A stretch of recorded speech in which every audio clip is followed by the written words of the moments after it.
Hello. Hi, everyone. Eileen Johnson here. I am a career specialist and strategist for high achieving women in the corporate world. So if you've never seen me before, don't know who I am, I just wanted to quickly introduce myself before I launched into our Facebook Live for today. And what I would love to do today is I've been spending a lot of time talking to women and doing, my own research and working with my clients about what are the most important things for you to do in your resume to make sure that you get noticed. Now, especially, this is important. This is not just, you're applying for your first job out of college. You have moved up the ranks, you've moved into your career, you are now at that six-figure level, maybe you're a director, you're looking at the VP level. You need to have a resume that matches the level that you're at. You need to have a six-figure resume. So I just wanted to come up and do this with you today and share with you the 5 tips that I have for making an awesome resume. Now, there are a lot more than just 5, but these are the big ones that I think make the biggest difference, and so I want to share those with you today. And so the first one is going to be that you need to lead with what is most important. So what the heck do I mean by that? Leading with what's most important is always having your most important information at the top of your resume. So if you think about a piece of paper, you fold it in half as you would a newspaper. Think about the most important part of the top of your resume to be the piece that's above the fold, is what they call it, where you fold it in half. And so you're going to want to make sure that you chock full, load it up there with important information about you. What do you want to make sure that they know about you? And the same thing with leading with what's most important would also go for each position that you have held.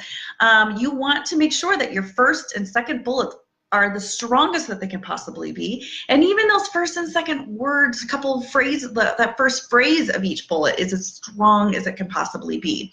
So that's going to make sure that they are really checking out what is most important about you. And then my second tip, this may seem silly, but it is to keep it organized, consistent, and very readable. So you've probably heard this, but recruiters spend about 6 seconds looking at every resume. And so if it's a jumbled mess, if there's too much going on the paper, if there's not consistency throughout, you are going to get dumped into the garbage real fast. So make sure that whatever you choose for your format, that you keep it consistent and that you don't change it, and that if you use a date, or like let's say for your dates of employment, that you say January 2017 to August 2018, that you keep that consistent for all the other positions that you're going to hold. Okay, let me consult my notes. Oh, the next one is to focus on accomplishments, not duties. And so I have a whole training where I go into this and I talk to my clients about how they do this. But I just want to kind of give you a little tip on this is duties is oftentimes what people revert to when they do their resume. And duties really are the things that you do on a day-to-day basis. They're you come into work, you check your email, you go to meetings, you do whatever it is that you do.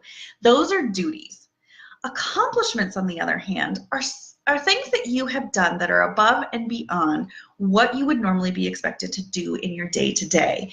And those are the things that you want to focus your bullets and everything in your resume on, your accomplishments. What have you been able to do for a company that shows that you have achieved something beyond the ordinary? Maybe it's that you've reached sales goals. Maybe that it's you've developed 2 new programs which reached out to 20% more of your population. Maybe it's that you've improved a process and therefore are saving the company money or time or something like that. Those are the things that you really want to focus on. They don't really care that you can send 14 faxes in an hour. Do faxes even exist? Oh man, I think I just dated myself. Anyway, so focus on your accomplishments, not your duties.